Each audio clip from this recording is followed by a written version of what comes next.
Fundo amarelo quadriculado. Na lateral direita surge um retângulo rosa na vertical com a extremidade superior branca. Sobre ela, um lápis grafa os dizeres, escrevendo o futuro. No retângulo lê-se, poema.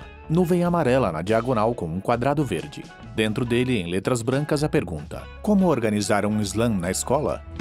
Meu nome é Maria Nilda. Em uma janela virtual lê-se Dinha, professora, poeta e editora independente. Ela tem o cabelo preto, cheio e encaracolado, que bate um pouco abaixo dos ombros. Tem os olhos pequenos, castanhos e puxados, nariz largo, lábios médios. Está sentada atrás de uma mesa. É vista do tronco para cima. Usa blusinha escura, solta, de mangas curtas e um colar extenso com pedras coloridas.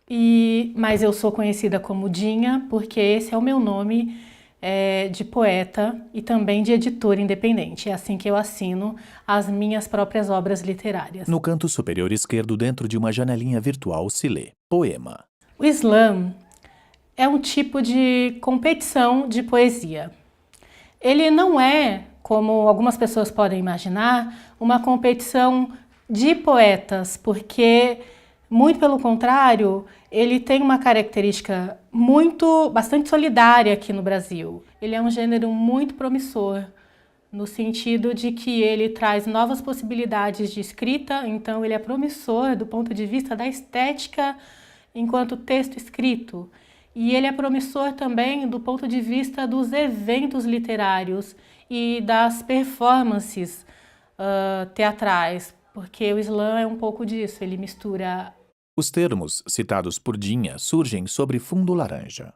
a escrita, a declamação, de certa forma o teatro, e em alguns momentos a música. Agora então a gente vai pensar um pouquinho em como organizar um slam na escola.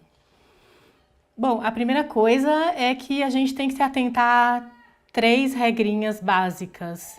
Pelo menos essas 3 regrinhas, elas precisam ser observadas. A primeira é que cada poeta participante precisa ter Surgem os dizeres sobre fundo laranja. pelo menos 3 poeminhas autorais. Eu digo poeminha porque ele não pode passar de 3 minutos.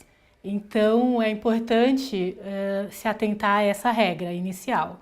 3 poemas autorais de no máximo 3 minutos. A segunda regrinha que a gente deve seguir é pensar na composição de um júri.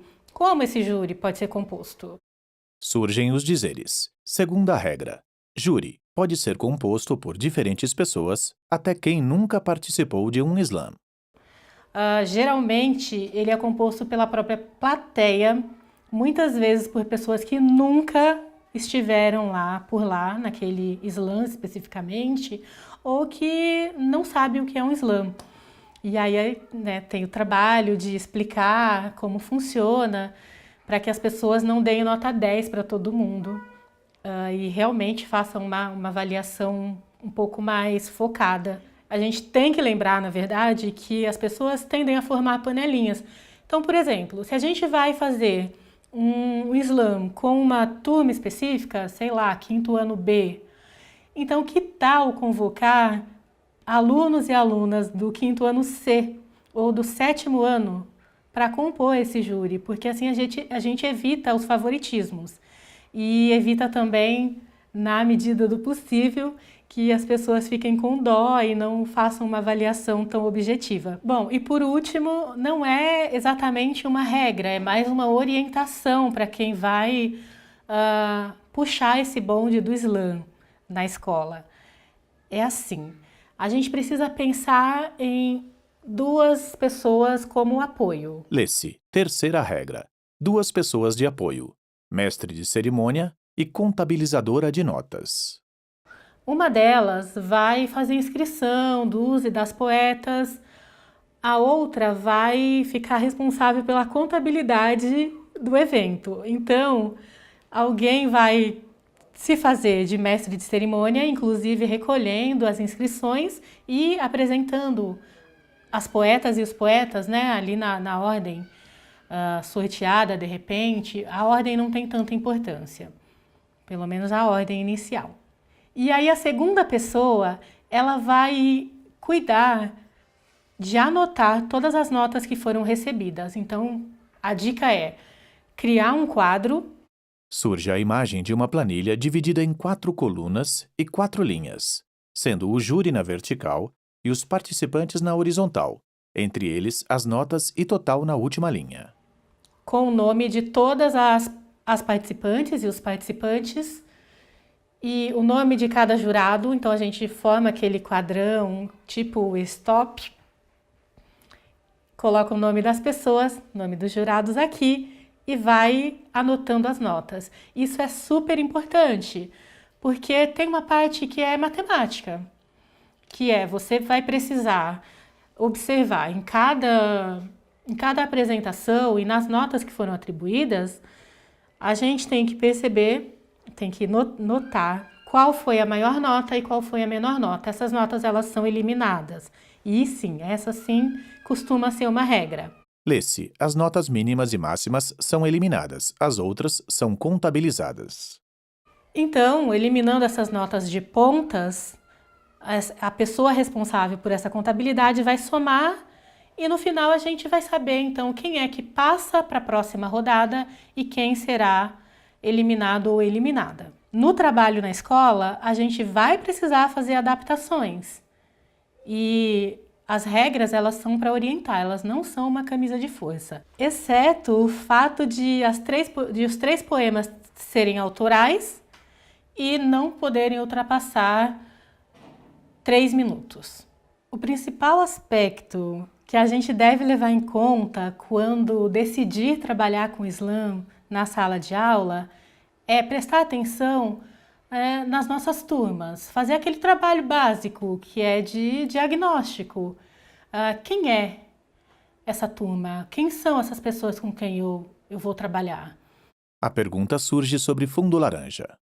Então, se eu resolvo trazer o Islã para uma turma de 5º ano, ou se eu resolvo trazer para uma turma de ensino médio, tem uma questão, basicamente uma única questão que é importante que todo mundo se atente. Naquele ambiente nativo, os temas são livres, a linguagem, tanto corporal quanto verbal, ela é muito livre e se tratam de temas que não necessariamente são adequados a todas as faixas etárias. Então, gente, a recomendação principal é observar a sua turma e ver com antecedência todos os vídeos, as performances que você tem acesso, porque há uma diversidade muito grande na internet, a gente consegue acessar isso no YouTube com muita facilidade, no próprio Facebook, as pessoas têm páginas no Instagram, porque o que vai definir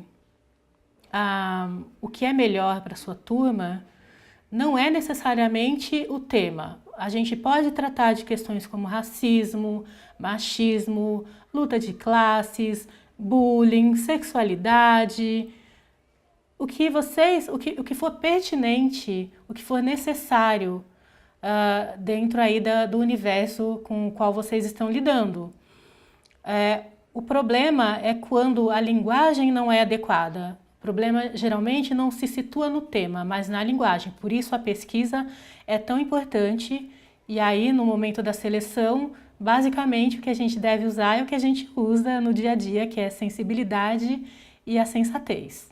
Então, quando a gente faz uso do Islã na escola, a gente consegue fazer justamente isso, quebrar algumas dessas barreiras que impedem que grande parte das crianças e dos adolescentes se apropriem da literatura e se envolvam com ela e se empolguem com ela.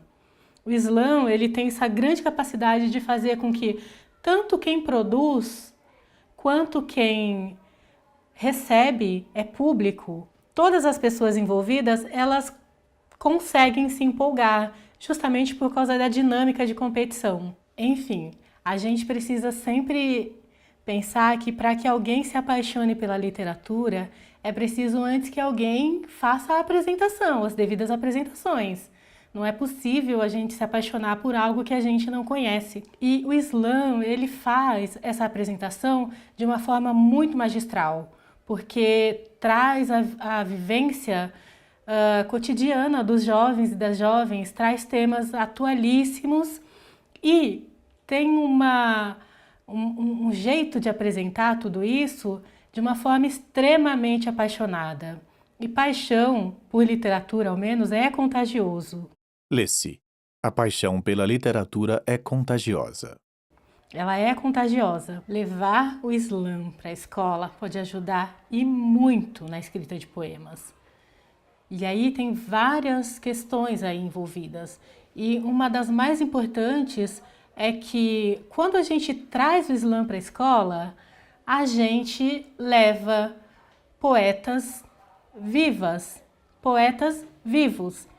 E mais que vivos, que se parecem muitas vezes com os nossos alunos e alunas. Isso é um ganho para quem tem visto a literatura como uma literatura produzida majoritariamente por pessoas brancas, homens de classe média. O Islã, ele subverte isso. O que a gente encontra no Islã são as mulheres negras, mulheres pobres, indígenas.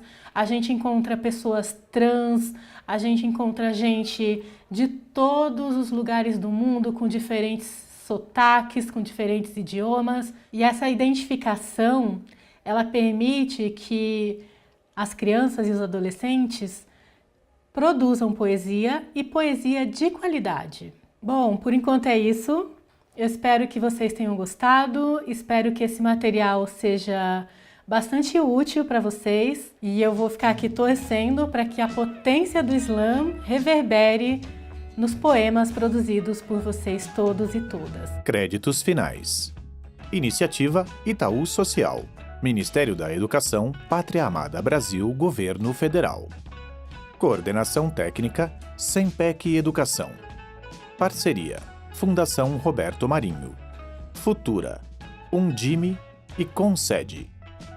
Janela virtual verde sobre o fundo amarelo quadriculado. Lê-se. Programa Escrevendo o Futuro. Iniciativa Itaú Social. Coordenação técnica, Sempec Educação.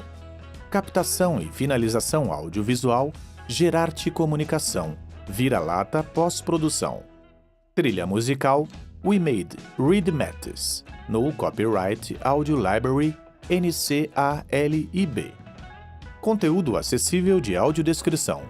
Roteiro, Gabi Flores. Locução, Tony Cavaglieri. Consultoria especializada, Edgar Jacques.